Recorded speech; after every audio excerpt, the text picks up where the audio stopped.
First thing in the morning, he was laying on my pillow, scratching at my head. Then I got up and made the coffee. Get your tongue out of my armpit! Get out of here! Hey, just say hi. Just say hi and quit being a weirdo. Hey, get out of here! Sorry, guys. Thought you'd want to see Ja, but you don't want to see this. Good morning, friends. How are you, Lionhearts? Daze with Jordan the Lion, back again today. And I have a really good feeling about today. I don't know why. I don't even know what I'm going to do. I just woke up and I was like, today's going to be a good day. I just have a good feeling. Has to be better than how yesterday went. After I signed off with you guys yesterday, I sat down to have breakfast, and they had breakfast outside, and it was super windy. So I got a plate with some sausage, bacon, and eggs on it, and then another plate that had one pancake on it. And I sat down to eat, and about 3 minutes in, as I'm eating my eggs, a big gust of wind comes, blows the pancake all the way across the table, smearing the syrup all up and down the table. As I go to grab that plate to clean it up, another gust of wind comes and blows all my eggs and my sausage and everything all across the table. So I'm like, this was a sign that I'm not supposed to have breakfast today. So I cleaned up everything, threw it away, went over to get another coffee. It was set coffee, so it's never really that great. So I got the coffee, and I started pouring the creamer in, and the creamer starts blowing off to the side before it ever gets in the cup. So then I try and get the sugar, and it's sugar off a spoon, same thing. I'm trying to like get it as close to the cup as I can and pour it in, and as soon as it starts to pour, it's blowing off the spoon. So it was like, as long as that's not happening today, everything from here on out is going to be awesome. I'm going to go find something to do today, take this guy for a walk, and then tonight I think I'm going to buckle down and do all those tax receipts and everything and try and get my taxes wrapped up. So, Daze with Jordan the Lion starts now. Well, look who it is. It's our old pal Ja. He knows he's about ready to go outside for a little hike, doesn't he? I was moving some stuff around and I found my Macho Man sunglasses that are going to be for a Patreon reward, and I just was looking at them going like, there's a big part of me that feels like wearing these out today just to see what life's like through the Macho Man Randy Savage's eyes, but I think I should stick to my original plan, which was let the person that signs up for that, let them choose where I go and what I do with these sunglasses, but I may have to get an extra pair of these just for my own like goofing off sake. They've completely mummified the entire Via Carlotta. Look at that. They've had that wrapped up in green tarp for like a month now.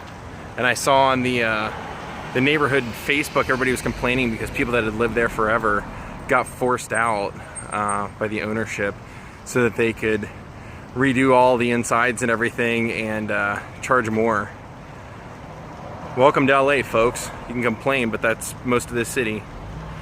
So I don't know what we're gonna do today yet, guys. I always have about 1,000 ideas rolling around in my head, and since I don't have anywhere to be or anything I have to do today, in a weird change of heart for me, I actually kind of don't mind driving somewhere today. So I might actually go for a drive, but if I do that, I'm gonna have to go get some gas because as soon as I parked my car yesterday, oh look, it's like the race from Pee Wee Herman. When I parked my car last night, as soon as I parked it, my gas light came on, so I'll get some gas and just go with the flow. All right, I'm taking the scenic route today because we're going for a little expedition. We're gonna go hike and find the filming location for MASH 4077.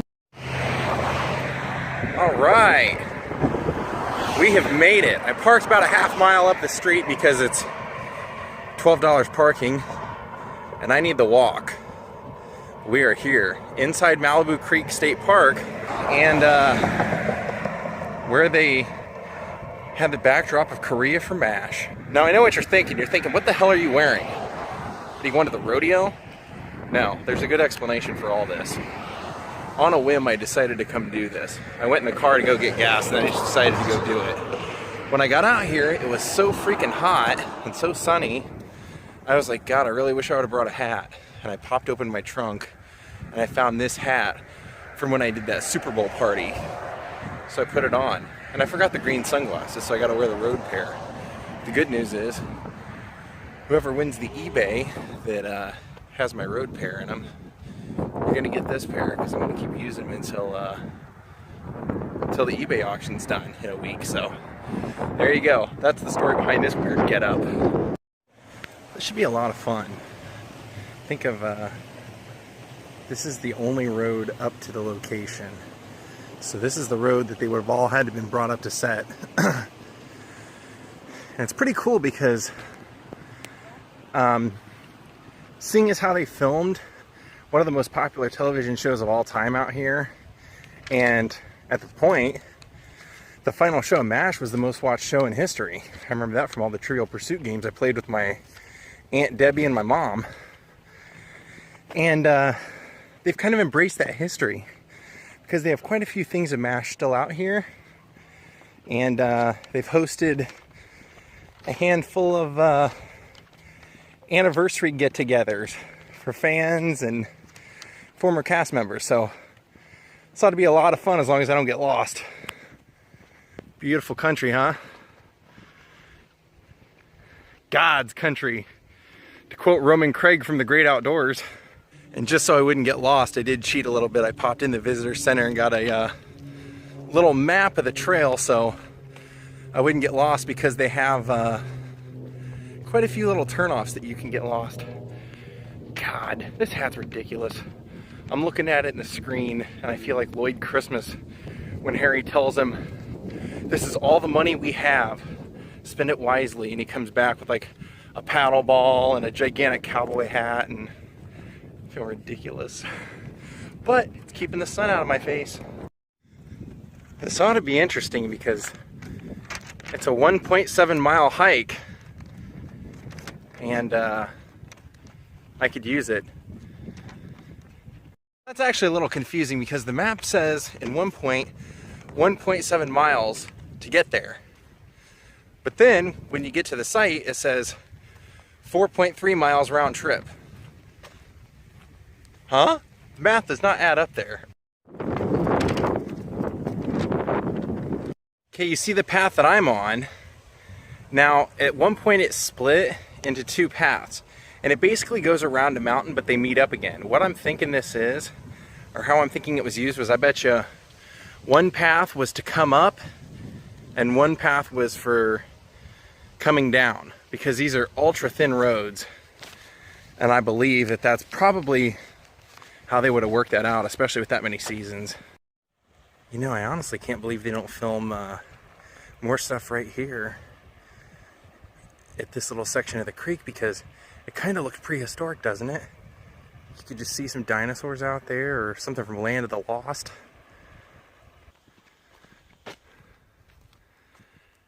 Reagan Ranch? I didn't even know it was out here. I didn't know anything about that. I was not a religious MASH watcher. I was far too young. I was like, I think I was around for the reruns, in fact. But I love Alan Alda and everything I've ever seen. So whenever MASH is on, I will watch it because I love Alan Alda. This is the part they call Rocky Trail because it's just full of rocks. And that's when you find out what your shoes are really made of. Whether you can feel every single rock you walk on or not. We're getting there. Probably a mile away. And this is one of those cool locations that I've always wanted to do. I mean, it was like on my list when I decided I was going to start vlogging. I was kind of, if you can believe it, when I started, before I even started, I go, I better make a list to see what can I possibly do? Like, how long could I do this vlog? I mean, like, until I run out of ideas. And I think I got somewhere around like the 16th idea, and I'm like, oh man, I'm gonna run out of stuff to do. And then as you, and this is a lesson to anyone who is afraid to start, or anyone who has thought about starting and hasn't started. Like I said, I only had a few ideas, but as I started doing these, and as I started finding out what people enjoyed about what I did, the ideas came naturally. They just came to me on their own. I realized I was like, I don't have to cover the entire history of everything that ever happened wherever I went. I can just tell what I like about it or what's interesting about it. Give my twist on it. And so this was one of the original ones I'd wanted to do, but the deterrent had always been that, and I hope I'm going the right way. The deterrent had always been, I just didn't want to make this long drive. and then fighting traffic to get back. And I was going to wait until I had a job out here, but I can't imagine that's ever going to happen. So just decided to come do it today. I was just standing here going, oh crap, am I lost? And then as soon as I thought that, there's the sign. 0.6 miles. So yeah, that's kind of my philosophy on vlogging, or really doing anything in your life, is let experience be your guide, you know? People would tell me the same thing about stand-up comedy when I was doing stand-up, and I don't really do it anymore because I just enjoy vlogging more. It's more of my style of medium. But when I started doing stand-up, I would worry, you know, what if this joke doesn't go over and I really like the joke? And my pal Ian Edwards would, he would kind of coach me. He would just say, look, man, just get out and do it. You'll figure it out. You'll learn. You'll see what works. You'll see what doesn't. Just get out and fall on your face sometimes. And it was probably a week after that I started vlogging with that inspiration in mind. Which was just get out and do it and see what happens. And now, you know, I know I've told a handful of you, I got so many vlogging ideas, I forget things that I've forgotten. I was thinking last night, I was like, wait a minute, wasn't I going to go do the Liar Liar house at one point? Completely forgot about it, you know, until I looked over my big long list of all the things I ever want to do, and it refreshed my memory. So I went from feeling like I wouldn't have anything to now having way too much stuff to do. There's a bald eagle out here that just keeps flying around. He's kind of buzzed me a few times. I don't know if you guys can see him. He's been basically hanging in this spot for, there he is. He's huge. He's been hanging in this spot for a while. I hope he didn't dive bomb me. Beautiful. Well, I'm right around the corner. I just saw one of the MASH medic vehicles, but I'll tell you, I am perplexed. I have just walked through the last mile of this, and I don't know how they could have ever got a vehicle out here. As far as production trucks and things like that, unless I missed a very large path, I don't know how they did it. But let's go. Well, somehow I did. There was a path up here. Perplexed no more. Let's go into the MASH site. Wow, this is going to be fun. Now, before you get your hearts all racing, let me just let you know, this is not from being left out here. This has been put out here over the years. And just for the display, for all the fans of MASH. But I'm sure it was used as a prop. Look at that, we can at least see inside of it.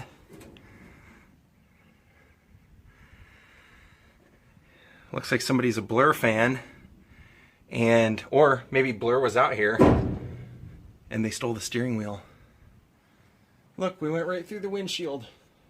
However, I am pretty excited because right in front of me, I am now seeing the remnants of what they did leave from the MASH taping of the television show, and here it is, friends. This was it, guys. The 4077.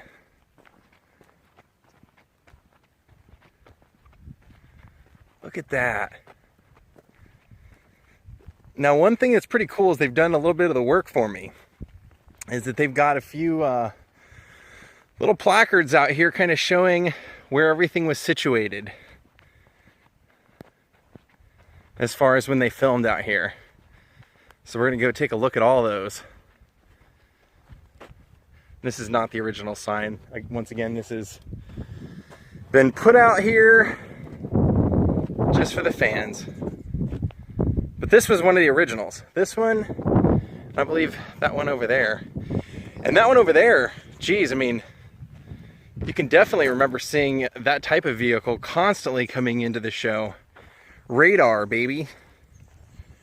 Radar O'Reilly. Kind of hippie-ish because it's got plants growing up through the inside of it.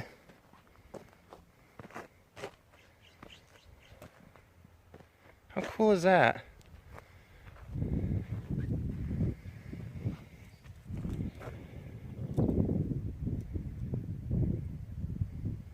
So let's see. Look at where the mountain range is, okay? See that? Okay, I'm gonna pull back, and that's right here. So that picture would have been taken right here. The whole cast. Isn't that something? Check that out. One more time. Notice the peak up here in the rock, and the peak up here.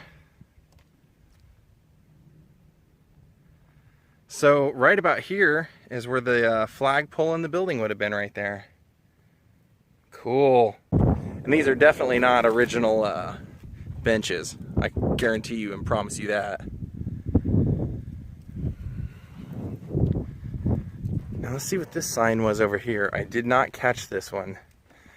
Oh, this is just a layout. This just shows you how the whole camp was laid out. So if you were a fan of the show, this should help. So you can see, if we're right here, and the signpost is right there, then right over here where this tree is, would have been Colonel Potter's tent. And then right over here in this angular section would have been the hospital. The hospital would have been back in here. And I see some more signs, so let's go take a look. Okay, so here we go. That would have been the ward. See, there's the filming boom guy. And if we match it up with the rock right there, right directly in front of us,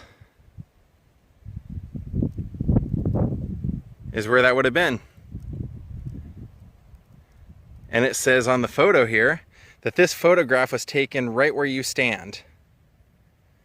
So they said some of the outside scenes were done at 20th Century Fox, but MASH was filmed here from 72 and 73.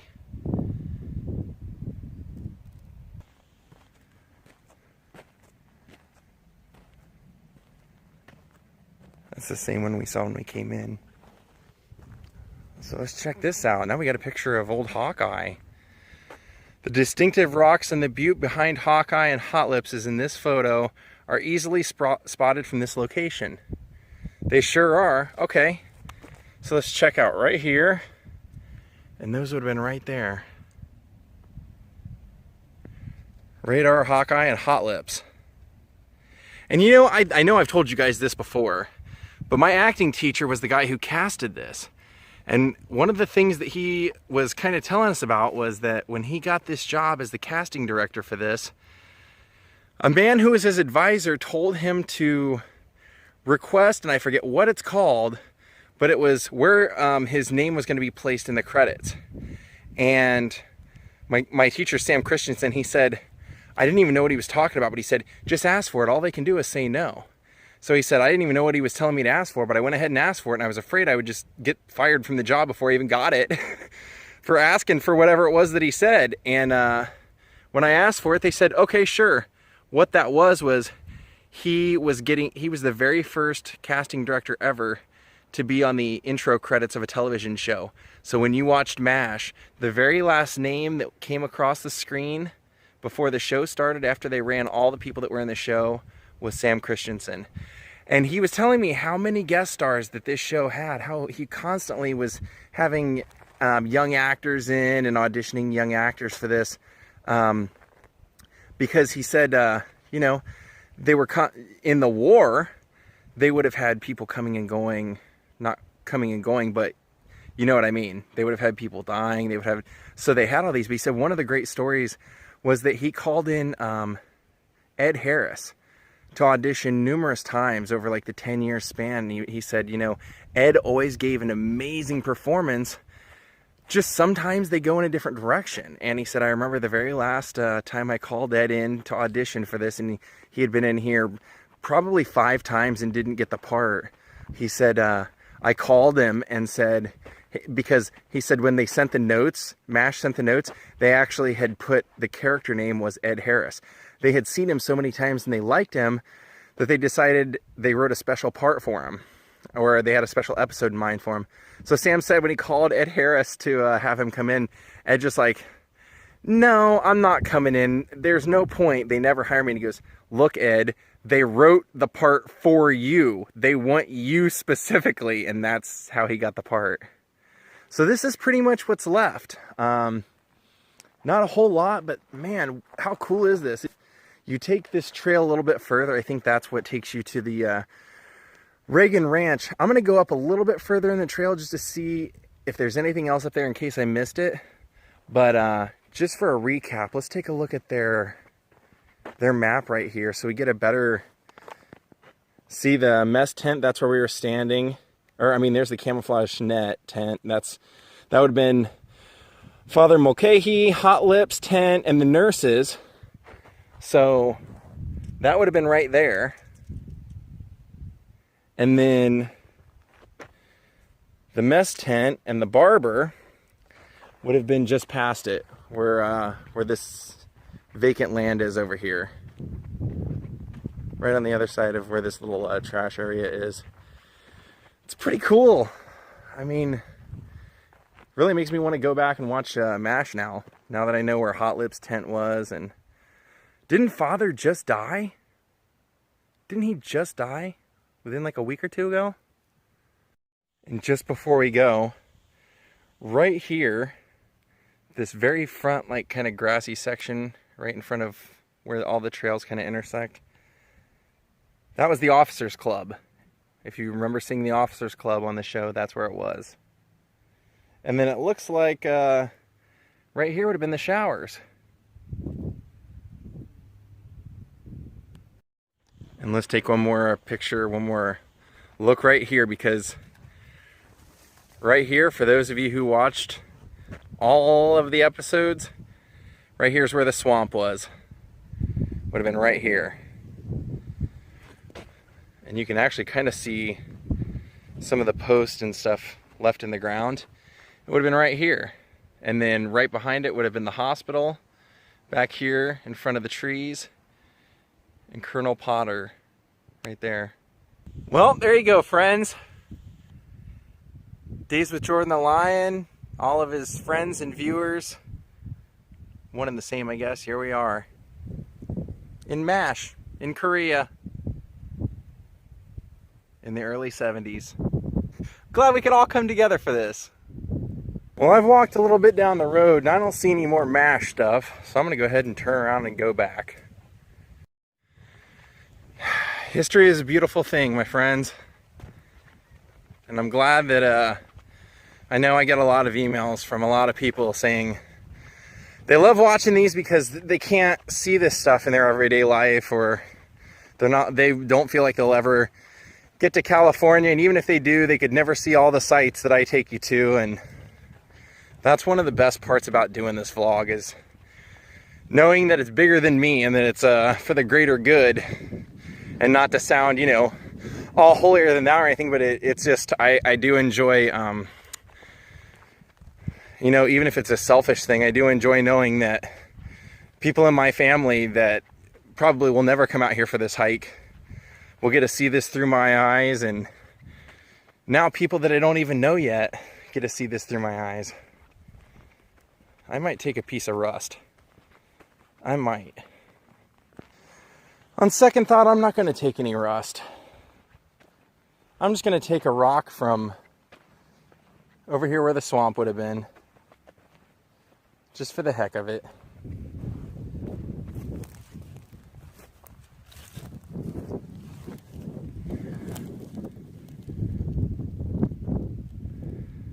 Goodbye, MASH 4077. It's been real.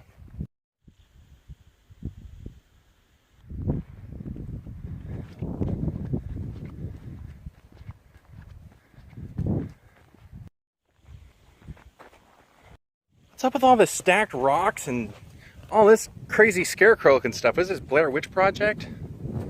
You know how, like, in an action movie, whenever the good guy needs a gun, He just punches somebody in the face and takes it. This is kind of the same thing. Who just leaves like a boogie board out here? Just in case they're getting chased and they need to raft down the creek? Apparently out here somewhere there's a something called Century Dam and a rock pool, but I came to see one thing and I came to see what I saw, and I saw it. To quote 16 horsepower, I seen what I saw.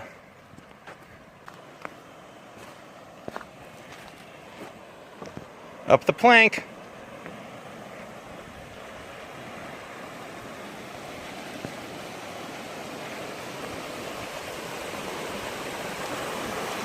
Guys, look who I just met.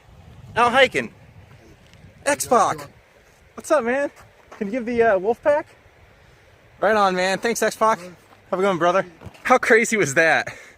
For those of you who don't know who Xpac is, in the WWE Attitude Era of wrestling, which was pretty much the best era, I think, he was in both WWE and D-Generation X as Six.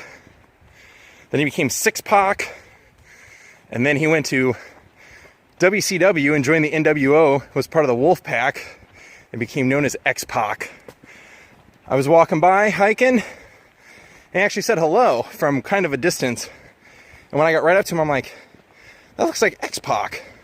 I turned around and looked, and he was holding an NWO shirt in his hand. So I was pretty sure it was him. Very cool of him. I was like, hey dude, do you mind being on my vlog? He's like, sure. Wow, I just found this right in the middle of the woods. I don't know what that is. I mean, it looks like an old chimney of some sort. Weird. There's like a grate and everything over there. Huh. Well, I went home, grabbed the green sunglasses, grabbed this guy, because we haven't been here in a while. It's been so wet out. Even when I was out hiking today, I was kind of muddy out on the trail. So I just knew this place wasn't going to be dried out. And it looks like it's still pretty muddy. Let's give him some time to play anyway. Welcome back to Jaws Park.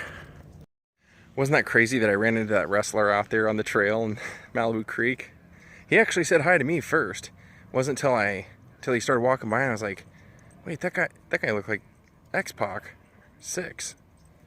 NWO. And it was. Well, at least there's tons of dogs for him to play with out here today. That's always good. The lone wolf. The dirty Harry of dogs. Let's go, Daisy. He'll play with anything. He's a little alpha dog. You wouldn't know it by the size of him. But yeah. He just...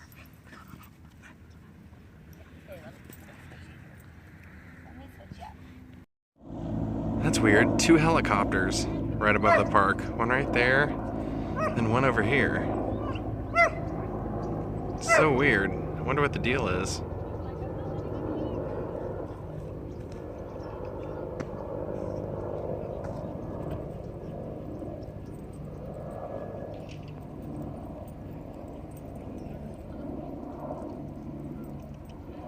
I laid down to take a nap, and look who just rolled up here with me.